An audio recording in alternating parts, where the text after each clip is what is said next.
April 30, 1937, Maxwell Field, Alabama. The fountain pen he moved slowly across the resignation paperwork, the strokes carrying all the weight of 20 years in uniform. Captain Claire Lee Chennault, Chief of Pursuit Training for the United States Army Roar, signed away his military career at age 43.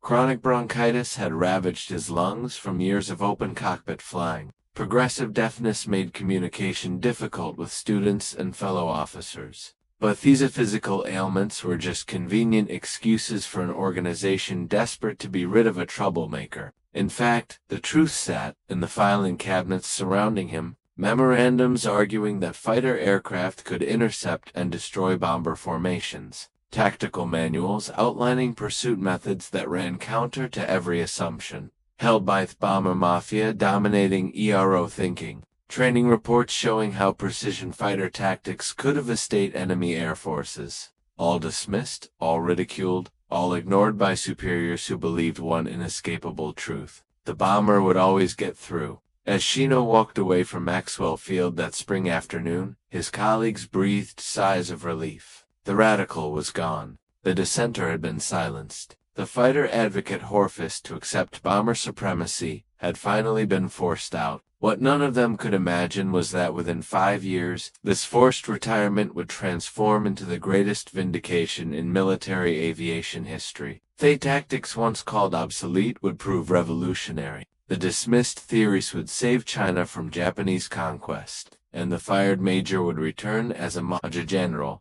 commanding operations that would validate everything they had called impossible. The seeds of Chennault's heresy had been planted in the 1920s at Hawaii, stationed at Ford Island from 1923 to 1926. As commander of the 19th Pursuit Squadron, Captain Chennault spent countless hours studying fighter tactics while the rest of the Air Service remained obsessed with bombardment theory. He flew mock combat missions, analyzed aerial maneuvers, documented every engagement. In his cramped base quarters, surrounded by poring over technical manuals and tactical diagrams, he began developing theories that would eventually revolutionize air warfare.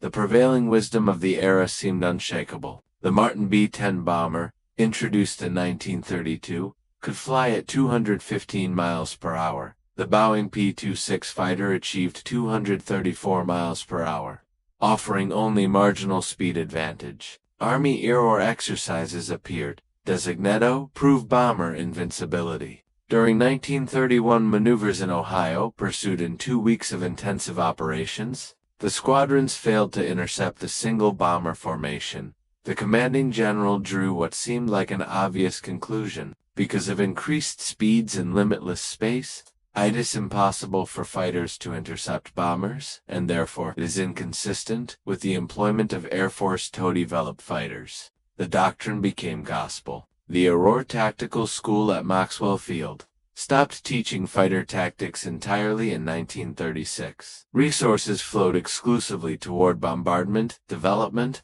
The age of the invincible bomber had arrived, but Chennault refused to accept this conclusion. He had studied those Ohio exercises with forensic intensity. The conditions had been rigged. The rules favored bombers. The pursuit squadrons had been given inadequate warning time, insufficient altitude, deliberately handicapped Munich systems. When Chennault ran his own tactical experiments with the 19th Pursuit Squadron, using realistic combat conditions and proper coordination, his fighters intercepted bomber formations with devastating. His observations convinced him that bomber advocates were making fatal assumptions. They presumed that pursuit aircraft would engage in individual dogfighting, the aerial jousting that characterized World War I combat over the Western Front. Chennault saw this as medieval thinking applied to modern warfare. Fighters needed to operate in coordinated pairs and lock. They needed early warning systems to achieve advantageous positioning. They needed tactics that exploited their strengths while avoiding vulnerable turning battles. In 1999, Chennault was promoted to captain. By 1931, he had graduated from Theodore Tactical School at Langley Field, Virginia. His instructors kept him at Langley as a faculty member teaching pursuit tactics. It should have been the beginning of a prestigious career. Instead, it marked the start of high school. At Langley and later at Maxwell Field, Chennault found himself swimming against an overwhelming tide. The tactical school had become the intellectual headquarters of Bomber. Faculty members were developing doctrine that would define Air Corps thinking for the next decade. Strategy combat with enemy industrial capacity. High-lit altitude precision bombing would devastate military production. No defensive measures could stop determined bomber formations from reaching their target. Show's contrary arguments earned him the nickname Radical. Chennault insisted loudly and persistently that well-trained pursuit squadrons using proper tactics could shatter bombs. His personality, gruff and uncompromising, made him few friends among the officer corps. When he published his textbook, The Role of Defensive Pursuit in 1935, it should have established his reputation as a forward-thinking tactician. Instead, it marked him a simian, unwilling to accept institutional wisdom. In June 1936 at Maxwell Field, Chennault received promotion to major. It would be his last. By early 1937, his health problems provided convenient cover for an organization eager to remove him. When he signed those retirement papers on April 30, 1937, most AROR officers considered it good. The tactical school could now teach bombardment theory without interference. The future belonged to Thebamore, and the future had no place for Claire Chennault. Even as Chennault cleared out his Maxwell Field office, events on the other side of the Pacific were proving his theories correct. July 7, 1937, the Marco Polo Bridge near Ping, China. Japanese and Chinese troops exchanged fire in an incident that would escalate into full-scale war within weeks.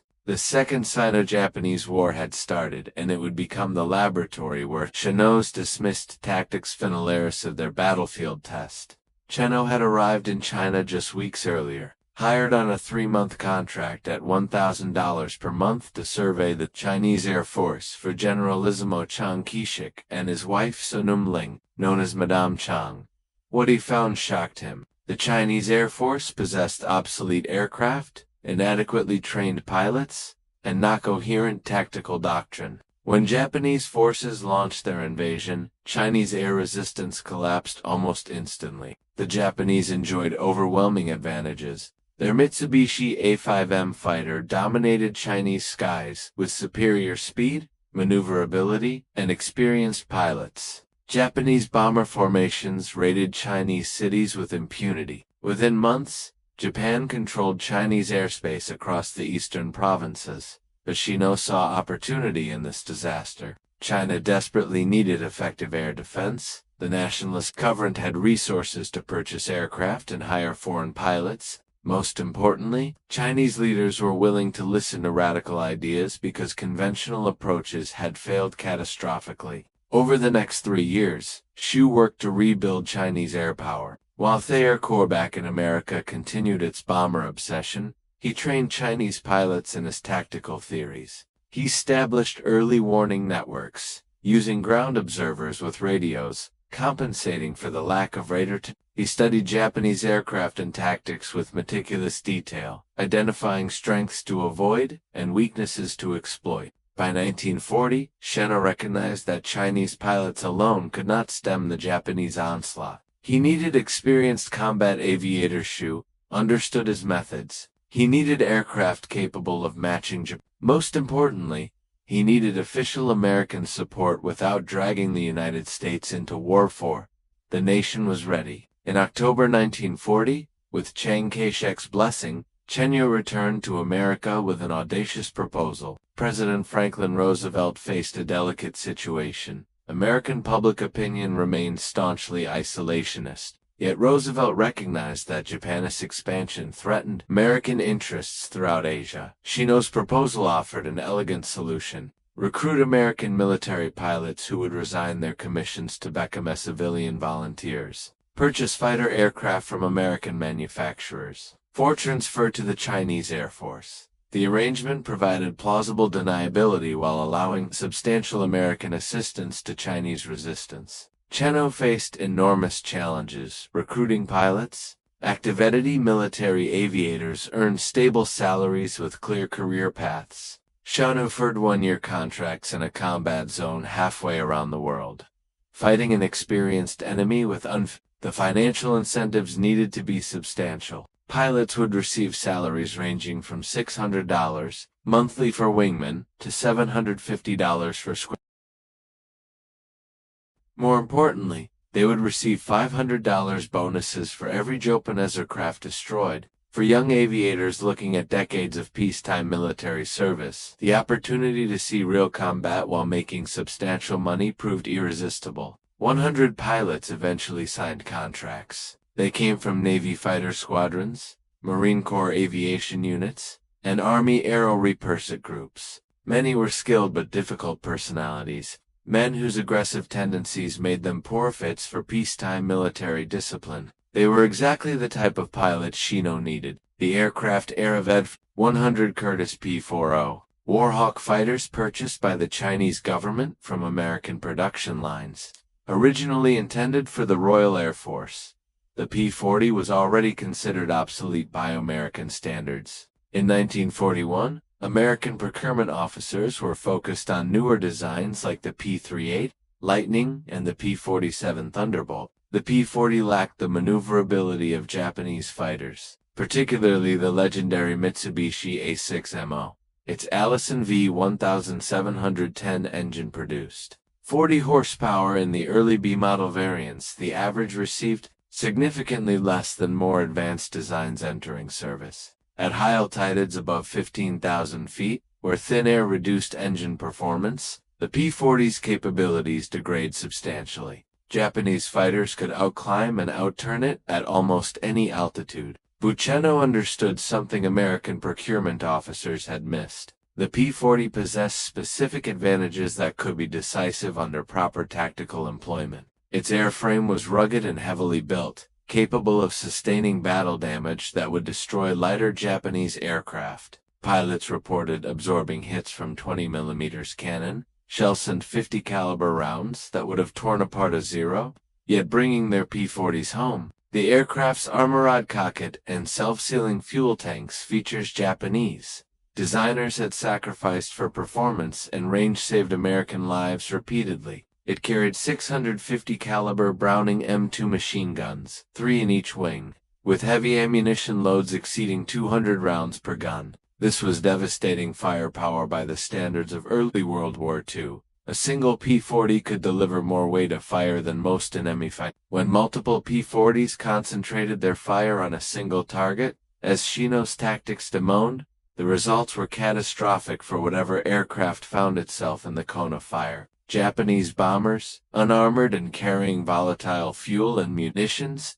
typically disintegrated under sustained 50 caliber fire. Most importantly for Cho's tactics, the P-40 could achieve tremendous speed and the robust airframe and relatively heavy weight that made it sluggish in climbs and turns become advantageous in dives. Pilots reported reaching speeds of more than 450 miles per hour in steep dives, far exceeding what Japanese fighters could match without risking structural failure. This speed differential was the key to Chennault's entire tactical system. Attack from above, dive through the target at speeds enemy cannot match, extend away before the enemy can respond, climb back to altitude outside their range, repeat. The P-40 was purpose-built for this style of warfare. Even if its designers had not recognized it, the pilots began arriving in Burma in the summer of 1941.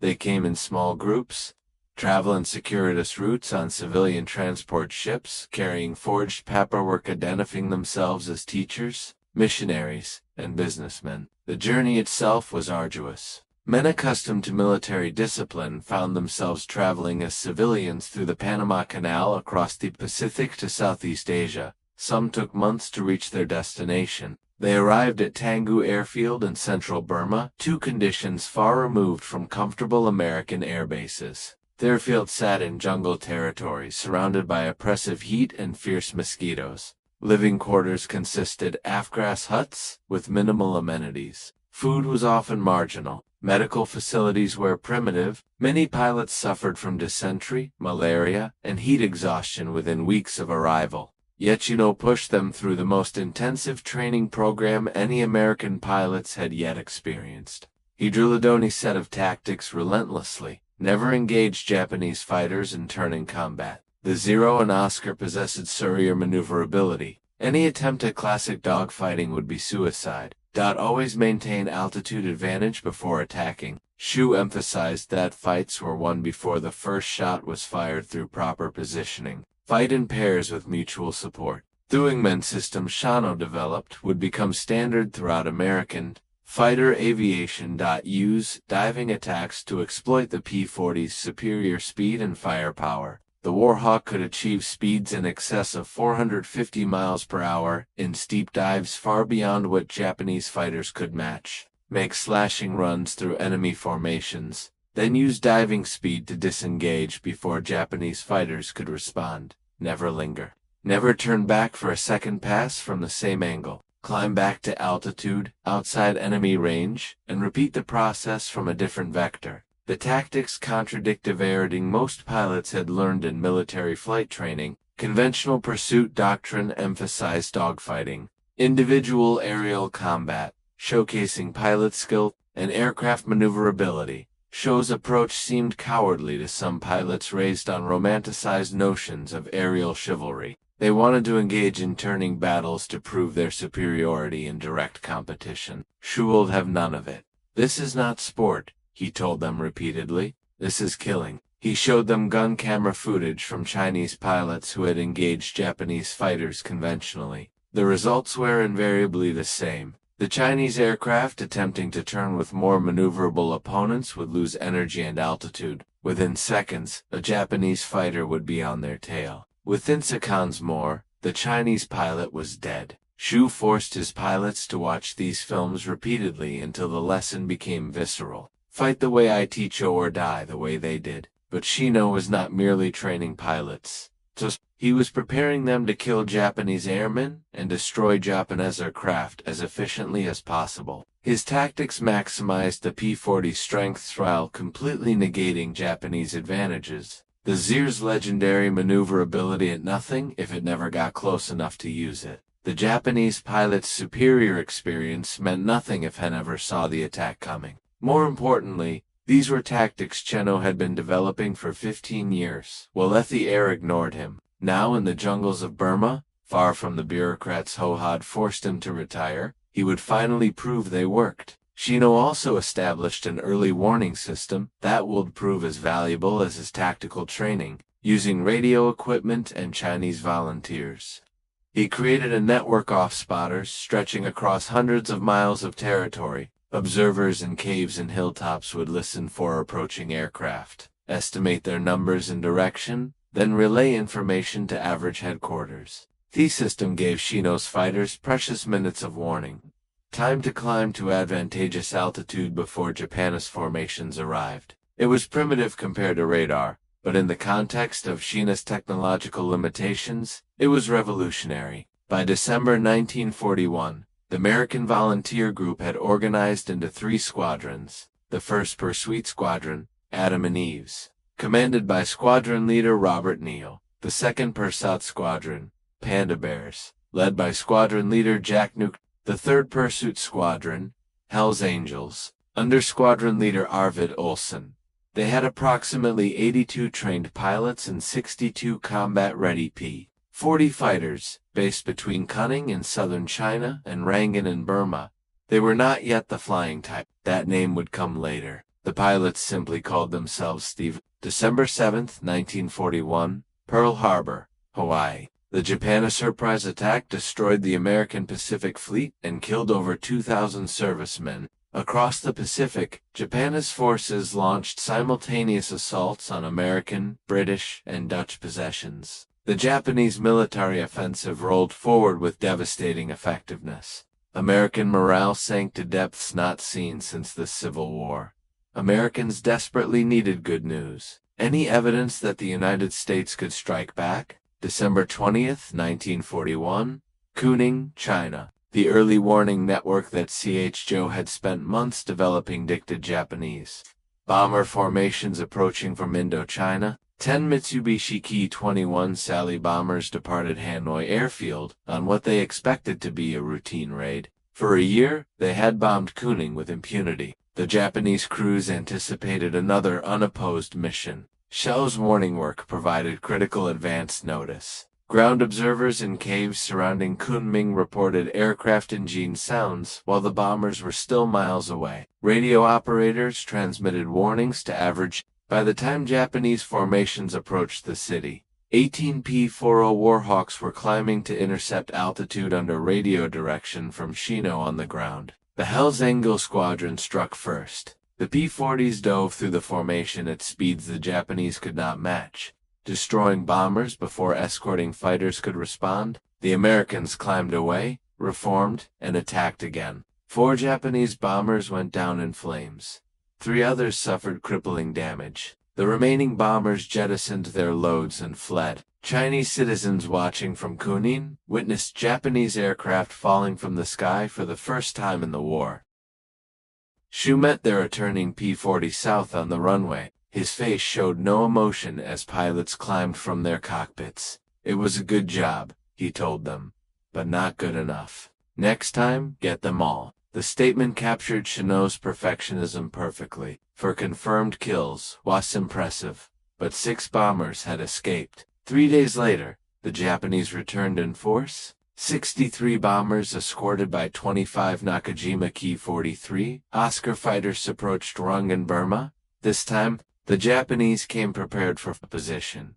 They had received reports about the mysterious fighters that had savaged their Kunming raid. They brought overwhelming numbers to ensure success. 14 average P-40s rose to meet them, joined by 15 Royal Air Force Brewster Buffalo fighters. The odds were nearly 3-1 against the defenders. Conventional wisdom suggested the Japanese would overwhelm the outnumbered Allied fighters through sheer weight of numbers. The battle raged across the skies above Rangoon for over an hour, becoming the first major test of Chennault's tactical theories against a prepared enemy. Average pilots executed his methods with precision that would have made their commander proud. Robert Neal led the Adam and Eve squadron in initial attack. They had climbed to altitude while the Japanese formations were still approaching, using the early warning system to position themselves perfectly. When Neal gave the signal, his squadron dove through the Japan-Z-Beamer formation from 12,000 feet, achieving speeds that made interception impossible.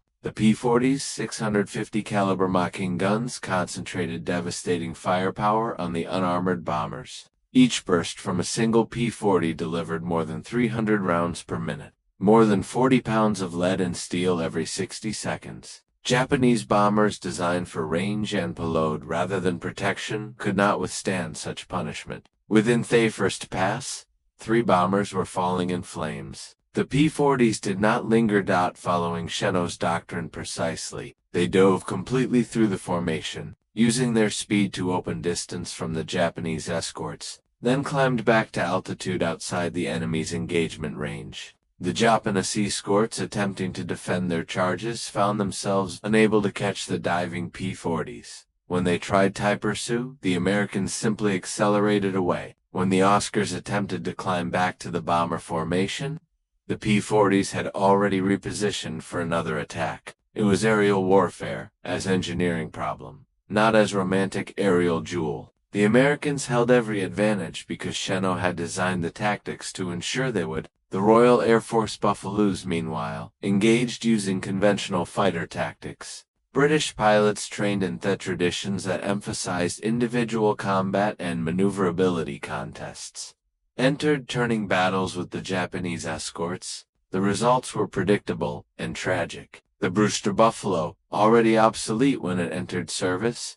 could not match the Oscar in turning performance. Japanese pilots with years of combat experience systematically destroyed the British fighters. The contrast between Thieveridge's success and the Rove's casualties provided brutal validation of Chennault's methods. By the time the Japanese formations withdrew, they had lost over 30 aircraft to all causes. That the precise breakdown remained disputed in the chaos of battle, but the disaster was undeniable. The 63rd Sentai, one-off elite Japanese bomber units, was effectively destroyed as a combat force. The Japanese lost aircraft, experienced aircrews, and most importantly, their sense of invulnerability. The average lost 3 P-40s in combat, and had 2 destroyed on the ground by bombing. British Buffaloes suffered severe casualties. The contrast between American and British losses using different tactical approaches against the same enemy could not have been more. News of the Christmas Day air battle reached American newspapers within days. Editors desperate for positive stories found perfect material in this exotic volunteer group. Life magazine sent photographers. Time magazine sent correspondents. Henry Luce, the powerful publisher who had personal connections with China, devoted extensive coverage to Chennault and his aviators. Someone at Time coined the name Flying Tigers. Disney Studios produced a logo. The average pilots, meanwhile, had already adopted shark-mouth nose art on their aircraft inspired by Royal Air Force P-40s serving in North Africa. The combination of name and visual brand created instant recognition. Claire Chan became America's first military hero of World War II. Newspapers ran stories about the leather-faced commander who had been forced out of the air, but was now leading American pilots to victory. The irony was not lost on Chennault. 5 years earlier, the air had dismissed him as a troublemaker with obsolete ideas. Now those same ideas were producing the only good news in a war filled with American defeats. Over the following months, the Flying Tigers compiled a combat record that remains legendary, operating from bases in Burma and southern China. The 3 squadrons flew against Japanese forces that outnumbered them 22-1. They never had more than 50 combat-ready aircraft at any given time. Personnel shortages meant pilots flew multiple missions daily, amassing fatigue that would have grounded them under normal circumstances, and they often faced severe shortages of spare parts with ground crews, cannibalizing damaged aircraft to keep others flying. Ammunition supplies ran low repeatedly. Fuel had to be flown over dangerous mountain routes from India. The logistics situation grew, increasingly desperate as Japanese forces advanced. The fall of Rangoon in March 1942 cut off the easiest supply route. Everything had to come through Kuning, flown in dangerous trips over the Himalayas, or driven along the treacherous Burma Road. Therefore, Japanese forces cut that route as well. The average operated on razor-thin margins, one bad day away from being unable to continue operations. Yet Xiao's training produced results that defied the numerical odds and logistical nightmares. His pilots learned to make every bullet count, every sortie matter. They operated with precision born of necessity, knowing that wasted ammunition or damaged aircraft could mean the difference between success and failure. The early warning system gave them the ability to choose their battles, engaging when conditions favored them,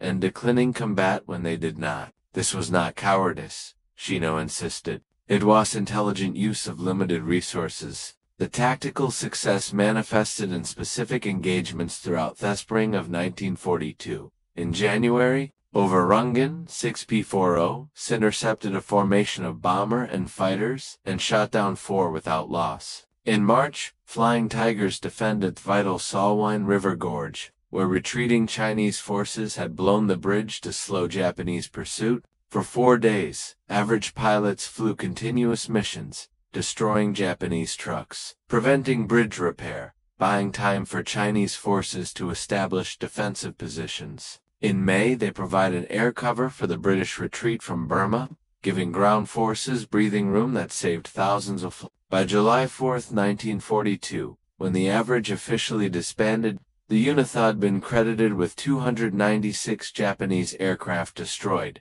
Modern historical research suggests this figure, like most wartime aerial victory claims, included claim common to all air forces in the era of high-speed combat without reliable confirmation methods. Even accounting for this, the Flying Tigers' actual accomplishment remain a decade. The unit lost 14 pilots killed in combat and another 9 in action. The credited kill ratio exceeded 20-1, an achievement unmatched by any other American unit in the early war period. Individual pilots became aces and earned their places in aviation history. Robert Neal, commander of the 1st Pursuit Squadron, shot down 16 Japanese aircraft and became the average's leading ace. His leadership in combat matched his tactical skill. Pilots who flew with him described a commander who remained calm under fire, made quick decisions based on Chennault's principles, and brought his pilots home alive. Neal's success vindicated Chennault's selection of squadron leaders based on judgment and tactical ability rather than seniority alone. David Lee Hill, the Texan who became squadron leader of the 2nd Pursuit Squadron, destroyed over a dozen Enigma planes and continued serving after the Average disbanded. Hill was among the handful of pilots who chose to join their regular Army Air Forces when the volunteer group ended, providing both continuity and institutional knowledge to the 23rd Fighter Group that replaced the Average. His memoir of Flying Tiger operations would later become one of the definitive first-hand accounts of the unit's combat experiences. Charles Older, Robert Prescott, and George Burgard each compiled double-digit scores, joining in a lighter group of American aces who achieved their status in the war's opening months when Japanese forces seemed unstoppably else. These men proved that properly trained pilots using correct tactics could defeat enemy forces regardless of numerical odds or the enemy's reputation. Their success was not individual brilliance, though they were skilled aviators. Their success came from rigorous application of Chennault's tactical doctrines in the face of overwhelming opposition. Even average pilots achieved extraordinary results using men who might have been competent but unremarkable. Fighter pilots using conventional tactics became admittedly effective when employing the hit-and-run approach Chennault demanded. The tactics leveled the playing field, allowing pilots of moderate skill to survive and succeed against more experienced opponents. This democratization of fighter combat effectiveness would become one of Chow's most important contributions. Good tactics properly applied could make average pilots dangerous and great pilots unstoppable. The Japanese learned to fear encounters with the shark-mouthed P-40s. After the initial Kuning raid, Japan's bombers never again attempted to attack the city while the Flying Tigers defended it. Chow had done something revolutionary in air warfare. He had developed tactics specifically designed to negate enemy advantages while maximizing friendly strengths. The Japanese possessed superior fighter aircraft and more experienced pilots. Chennault made these advantages irrelevant by refusing to fight the kind of battle where they mattered. His pilots fought at altitudes and speeds where P-40 capabilities dominated. They turned combat into an engineering problem rather than a test of aerial artistry. The validation extended beyond tactic. On April 15, 1942, as the Average continued operations, the United States Army Air Forces recalled Chennault to active duty with the rank of colonel. 8 days later, on April 23, he received promotion to brigadier general. Their rapid advancement was unprecedented. Chow had jumped from retired major to brigadier general in barely 2 weeks. The promotions acknowledged something the Air Force's brass had finished. Chennault had been right. In July 1942, the Average official at España was absorbed into the United States Army Air Forces as the 23rd Fighter Group within the newly formed China Air Task Force. Most average pilots chose not to continue, but Chennault stayed, now commanding regular military units in addition to training new pilots arriving from the States. In March 1943, Chennault received promotion to Major General and assumed command of the 14th Air Force, responsible for all American air operations in China. At age 49, just 6 years after forced retirement, he commanded approximately 700 aircraft at peak strength. Despite being the smallest American Air Force operating in any combat theater, hampered by severe supply constraints from flying materials over the hump from India, the 14th Air Force punched far above its weight. The supply situation was desperate. Every gallon of fuel, every bullet, every spare part had to be flown from India over the Himalayan mountains in transport aircraft facing horrific weather, primitive navigation aids, and Japanese fighters. Pilots called it flying the hump, and it was among the most dangerous flying in the war. Hundreds of aircraft and crews were lost to weather, mountains, and enemy action. The tonnage that arrived in China never matched the tonnage needed. Chennault operated under constraints that would have been considered impossible by commanders in other theaters. Yet he made it work through tactical brilliance and operational efficiency. The 14th Air Force focused on targets that produced maximum results for minimum expenditure. Japanese shipping in coastal waters and drivers, supply depots and logistics bases, airfields and aircraft on thick. Chennault avoided the kind of strategic bombing campaigns that consumed enormous resources for uncertain results. Instead, he waged tactical warfare that directly supported Chinese ground forces and directly damaged Japanese capabilities. The results spoke for themselves. The 14th Air Force would ultimately destroy over 2,300 Japanese aircraft before war's end. According to official United States Air Force records, they sank dozens of Japanese ships, destroyed hundreds of locomotives and thousands of trucks.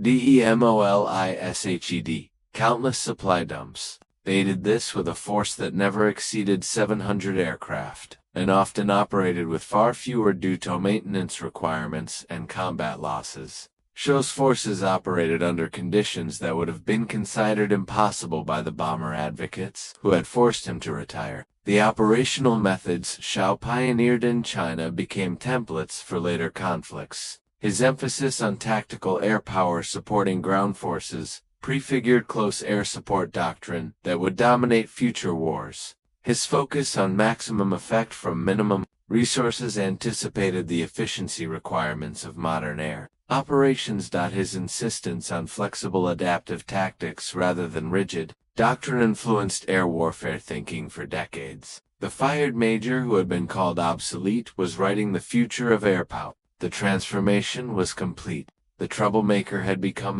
the radical had become a theater commander. The officer forced out for refusing to accept bomber supremacy now commanded one of America's most successful air forces. Every prediction he had made, every tactical concept he had developed, every argument he had advanced during those frustrating years at Maxwell Field had been proved correct through combat. The iron extended throughout the air forces and became impossible to ignore. The Bombardo Doctrine that had dominated American air power thinking in the 1930s had proven catastrophically flawed in actual combat. Unescorted bombers flying deep into enemy territory suffered unsustainable casualties in both European and Pacific theaters. The theory that bombers would always get through collapsed under the reality of determined fighter opposition. The Tundra 8th Air Force bombing campaign over Germany provided the most devastating evidence. In August 1943, during raids on the Schweinfurt ball bearing factories and Regensburg aircraft plants, the 8th Air Force lost 60 bombers out of 376 dispatched, a 16% loss rate in a single day. In October 1943, a second Schweinfurt raid lost 60 more bombers, and a third of Astingblood. Crews flying unescorted bombers over Germany faced statistical certainty of death or capture before completing their 25 mission tours. The losses were unsustainable. The bomber offensive threatened to collapse completely. The answer lay with the weapon system the air had all but wiped out. Fighters. Long-range escort fighters, particularly the P-51 Mustang, with its ability to accompany bombers all the way to Berlin and back, transformed the bombing campaign. German fighters, which had torn apart unescorted bomber formations with impunity, found themselves engaged by American fighters that could match them in performance and outnumber them through sheer production. The bomber offensive succeeded not because bombers were invulnerable, but because fighters protected them. Everything Chennault had argued in the 1930s had been proven correct in the blood of bomber crews over Germany. Fighters, the aircraft type that Chennault had championed, will if the air ignored him, became the key to winning air superiority in every theater. In Europe, fighters swept German aircraft from the skies. In the Pacific, fighters provided the air cover that enabled island-hopping campaigns. In China, fighters with minimal resources achieved this. Pursuit aviation, nearly eliminated from aurora planning in the 1930s, became the foundation of American air power and remained so for the rest of the 20th century. Xu watched these developments with satisfaction, but little surprise. He had tried to warn his superiors. He had argued that bomber invincibility was fantasy. He had insisted that fighters were essential for both offensive and defensive operations. They had called him obsolete and forced him out. Now combat had proven every word correct. This validation came with costs. Throughout the war, Xu feuded constantly with General Joseph Stilwell, the American ground commander in China. Their disagreements over strategy and resource allocation grew so bitter that Chennault repeatedly bypassed the chain of command, dealing directly with Chiang Kai-shek and President Roosevelt. Stilwell wanted resources devoted to training and equipping Chinese ground forces for a campaign to reopen land supply routes through northern Burma. Xu insisted that air power, properly supplied, could accomplish far more with far less. The debate became personal, with Stilwell considering Chennault an insubordinate prima donna, and Chennault viewing Stilwell as a hidebound conventional thinker. Such behavior earned Chennault enemies among senior Air Forces leadership, including General Henry Arnold, who commanded the Army Air Forces and had little patience for theater commanders who circumvented Roper channels. The tension came to a head in 1944 when Arnold, frustrated by Xou's constant end runs around Stilwell, began questioning whether the 14th Air Force commander should remain in position. Chennault survived, partly through his results and partly through his connections to the White House and China's government.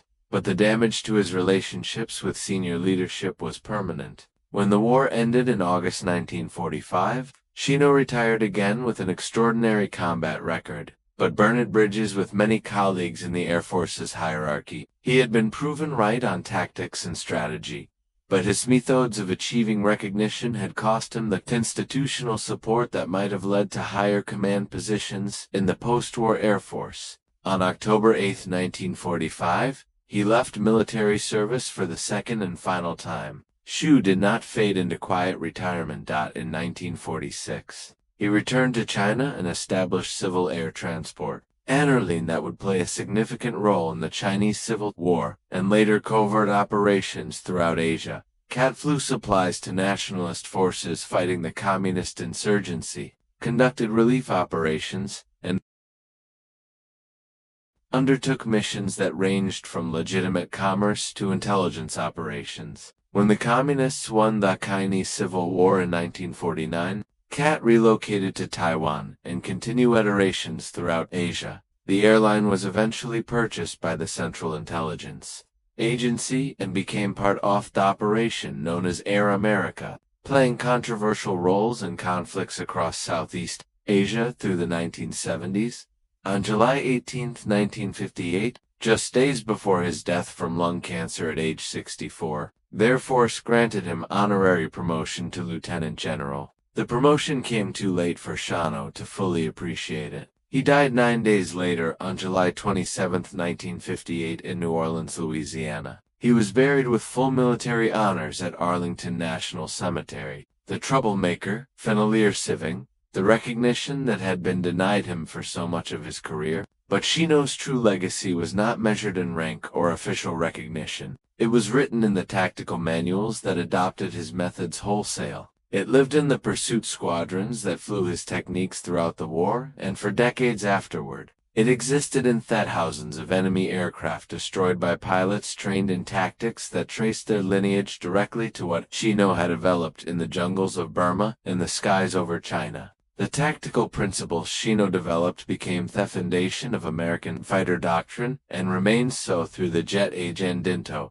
the missile era. His emphasis on altitude advantage before engagement became standard practice, taught to every fighter pilot from World War II through Vietnam and beyond. His insistence on mutual support tactics and wingman coordination became the basis for the two-ship and four-ship formations that dominated fighter operations for the rest of the century. His doctrine of refusing disadvantageous engagements and exploiting aircraft strengths while avoiding weaknesses became the intellectual foundation of fighter tactics development. When the Air Force wrote its fighter manuals in the decades after World War II, they were writing Chennault's ideas. The influence extended beyond tactics to strategy. Chennault's emphasis on tactical air power directly supporting ground forces became the model for close air support. Doctrine. His focus on achieving maximum effect from minimum resources anticipated the requirements that would dominate air operations in Korea, Vietnam, and beyond. His insistence that air power could be decisive when properly employed and adequately supplied prefigured debates about air power's role that continue to this day. The arguments Chennault made in the 1930s about the primacy of fighters and the vulnerability of bombers shaped air power thinking for generations. His emphasis on early warning systems and integrated air defense. Primitive though his methods were compared to liturgic, established principles that would become fundamental to Cold War air defense networks. The concept of using ground observers and radio communications to vector fighters to intercepts became the basis for their radar-directed interception systems that protected American airspace for decades. What Chennault had cobbled together with radios and Chinese volunteers in 1941 became in more sophisticated form the system and the network of radar stations that ringed North America during the Cold War. Training methods Chennault developed, emphasizing realistic combat conditions and scenarios specifically designed to exploit friendly strengths against enemy weaknesses, became templates for fighter weapons, schools, and tactical training programs. The Navy's Top Gun program, established in 1969 after unacceptable losses in Vietnam, drew directly on principles Chennault had established. The Air Force's Red Flag exercises, creating drastic combat scenarios to train pilots before they faced actual combat, reflected Chennault's emphasis on TUT training, producing combat effectiveness. Fighter pilots decades later were using methods Chennault had. The Flying Tigers flew combat missions for only 7 months from December 1941 to July 1942, but those 7 months changed air warfare forever and established principles that would endure for decades. They proved that fighter tactics could be revolutionary when they broke from conventional thinking. They demonstrated that a small force using superior techniques and proper preparation could defeat much larger enemies with superior equipment. They showed that the officer of the Air Corps had dismissed as obsolete possessed understanding of aerial combat that surpassed everyone who had forced him to retire. The broader implications extended beyond tactics to institutional carrot and military innovation. The story exposed how large organizations lack military establishments in peacetime can become resistant to innovation that challenges The era of the 1930s had invested enormous intellectual and material capital in bomber theory. Admitting that fighters might be equally or more important would have required acknowledging that strategic assumptions, underlying years of planning and billions of dollars of procurement, had been wrong. Institutions resist such admissions. It is easier to force out than to re-examine the doctrine. Chennault's eventual vindication proved that institutional consensus, no matter how overwhelming, is not the Samuel's truth. The entire air leadership, with only a handful of exceptions, believed bomber theory was correct, and in 1930s, they were wrong. Chennault, isolated and ridiculed, was right. Combat, the ultimate arbiter of military theories, proved it beyond any doubt. This lesson resonates beyond aviation, beyond the military, to any field where established wisdom resists challenge from unconventional thinkers. The story also demonstrates the importance of testing theories under realistic conditions. Chau's skepticism about bomber invincibility stemmed from his analysis of rigged exercises that stacked conditions to favor predetermined outcomes. When he conducted exercises under realistic conditions, his fighters consistently intercepted the bombers. The aero leadership preferred exercises that confirmed their theories, rather than experiments that might challenge them. This confirmation bias, the tendency to seek out information that supports existing beliefs while ignoring nearly cost America dearly in World War II. The human cost of institutional resistance became clear in the blood of bomber crews over Germany. Thousands of American airmen died in unescorted bombing missions because Euro planners had assured them fighters were unnecessary. Those deaths were preventable.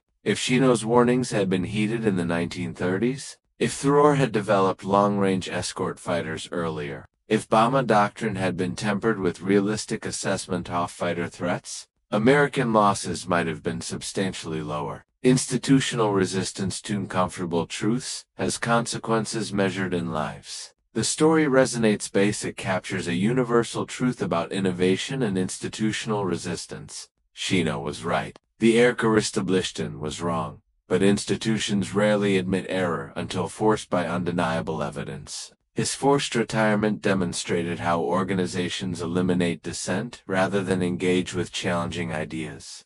His subsequent success proved that silencing critics does not make their arguments invalid. When Captain Claire Lee Chennault signed those retirement papers at Maxwell Field in April 1937, he walked away from a 20-year career with nothing to show but rejection and failure. When Major General Claire Lee Chennault relinquished command of the 14th Air Force in August 1945, he left behind a tactical legacy that would influence air power for generations. The obsolete tactics had proven revolutionary. That first retiree had been completely vindicated, and the Flying Tigers had written one of the great stories in military history, proving that sometimes the troublemakers are right and the institution is wrong. Today, the Flying Tigers remain among the most recognizable military units in history, their fame transcending military circlesto, enter popular culture. The distinctive shark-mouth nose art appears in aircraft around the world.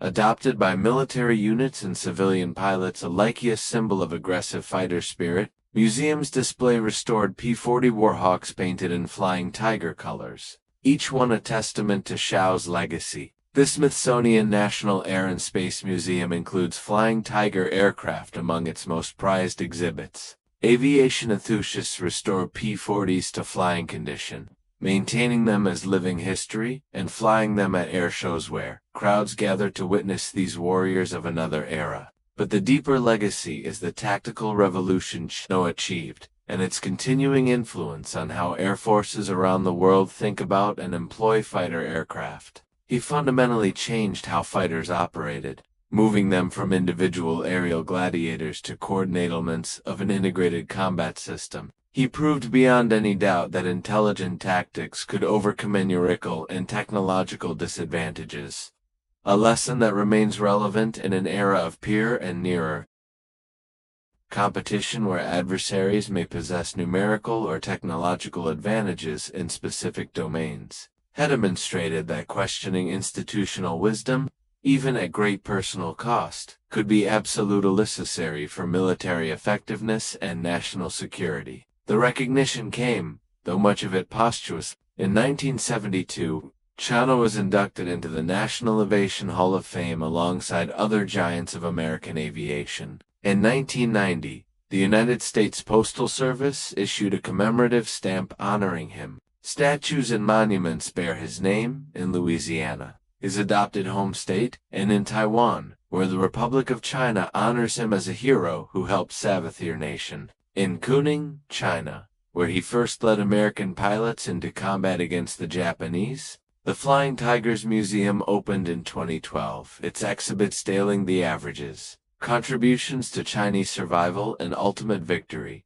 Former enemies became friends, united in recognition of what Chennault and his pilots accomplished. The aviators who flew into his command never forgot their unconventional leader or the lessons he taught them. Flying Tiger reunions continued for decades after the war, bringing aging pilots together to remember their youth and their service. They spoke of Shu with respect, bordering on awe, remembering a commander who had been right when everyone else was wrong, who had kept them alive with tactics that worked, who had turned them into the most effective fighter unit of the early war. These men, veterans of America's most desperate hour, knew what Chennault had given them. He had given them the tools to survive and win against overwhelming. Many credited him with saving their lives through his insistence on tactics that contradicted everything he thought they knew about aerial combat. His book, The Role of Defensive Pursuit, published in 1935, when the Air Corps dismissed his ideas as obsolete thinking, became required reading for fighter pilots. Within a decade of its the manual that had been ignored when written became foundational text when combat proved its validity.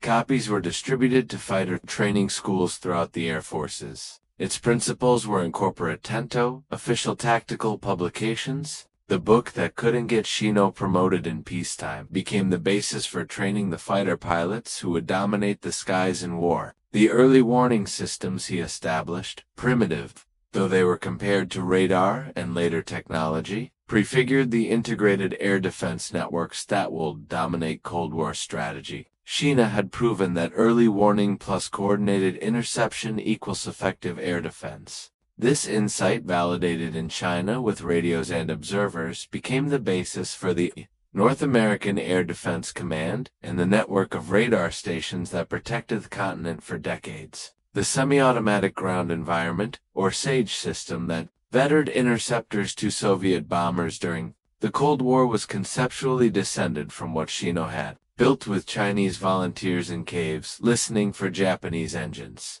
Every element of his approach that had been called obsolete became foundational to modern air warfare and influenced thinking far beyond aviation. His emphasis on exploiting friendly strengths while avoiding enemy strengths became basic military doctrine across all domains. His insistence on realistic training and testing became the foundation for how modern militaries prepare for combat. His demonstration that small, properly equipped forces using correct tactics can defeat larger conventional force prefigured special operations doctrine, and the Trudeau's revolution in military affairs of the late 20th century. The forced retirement that seemed like career death in 1937 became the opening chapter of his greatest achievement and opened opportunities that military service would never have provided. Claire Chennault's story remains instructive for modern military professionals, institutional leaders, and anyone working within large organizations resistant to change. How many other innovative thinkers have been forced out by organizations uncomfortable with dissent? How many valid ideas have been suppressed because they contradicted established doctrine?